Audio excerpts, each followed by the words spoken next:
Teliamura packs পরিদর্শনে এসে রাজ্যের সমবায় দপ্তরের মন্ত্রী শুক্লাচরণ নোয়াতিয়া জানালেন, সমবায় আন্দোলনকে আরও শক্তিশালী করতে রাজ্য সরকার ধারাবাহিকভাবে কাজ করছে। তিনি বলেন, প্যাক্স ও ল্যাম্পসের মাধ্যমে কৃষকদের সহজ শর্তে ঋণ, কৃষি উপকরণ, খাদ্যশস্য সংগ্রহ এবং গ্রামীণ কর্মসংস্থানের সুযোগ বাড়ানো হচ্ছে। সরকারের লক্ষ্য সমবায় প্রতিষ্ঠানগুলোকে শুধু ঋণদানেই নয়, বহুমুখী আধুনিক পরিষেবা কেন্দ্র হিসেবে গড়ে তোলা। পরিদর্শনকালে মন্ত্রী প্যাক্সের পরিষেবা ও অবকাঠামো ঘুরে দেখেন এবং আধিকারিকদের সঙ্গে ভবিষ্যৎ উন্নয়ন পরিকল্পনা নিয়ে আলোচনা করেন। অনুষ্ঠানে উপস্থিত ছিলেন বিধায়ক কল্যাণী সাহা রায়, সমবায় দপ্তরের ডিরেক্টর দশরথ দেববর্মা সহ অন্যান্য বিশিষ্ট ব্যক্তিবর্গ।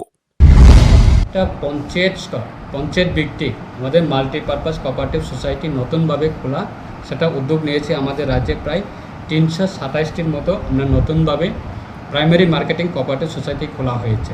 সেটাও আমাদের ল্যাম্পস প্যাক্সের মতন মডেলের মাধ্যমে সেটা কাজ করবে এবং তাদেরকে ডিজিটালের মাধ্যমে কাজ করার জন্য, ডিজিটাল আওতায় আনার জন্য আমরা কম্পিউটারাইজেশন সেটা ডিস্ট্রিবিউশন করা হয়েছে আমাদের দপ্তরের মাধ্যমে।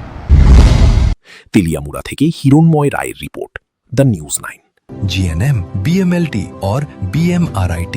Admissions open for 2026-27. Address Airport Road, Nutan Nagar, Agartala. Join Vinayaka Institute of Health Sciences, where future healthcare professionals begin their journey.